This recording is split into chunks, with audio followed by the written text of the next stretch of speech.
Olá, tudo bem com vocês? No Direto da Redação de hoje, eu quero te contar que a edição deste ano do Homens na Cozinha acontece sábado. A 21ª edição do maior evento beneficente do Rio Grande do Sul é neste sábado, dia 13 de abril, a partir das 7h30 da noite, no Pavilhão 2 do Parque da Festa da Uva.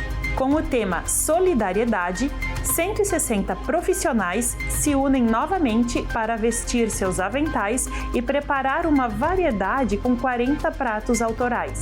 Ao longo de 20 edições, o Homens na Cozinha já arrecadou mais de 3 milhões e beneficiou mais de 340 projetos sociais. Ingressos você confere na tela.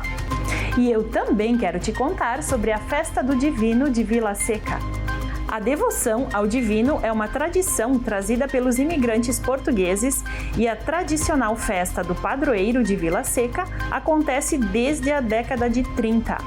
A programação é composta de celebrações religiosas, procissão e atividades culturais como almoços, jantares dançantes, rifas, leilões e neste ano será de 27 de abril a 2 de junho, sempre aos finais de semana.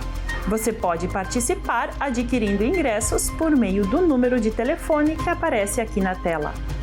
Viu quanto evento bacana acontecendo? Participem! E eu me despeço por aqui. Até a próxima!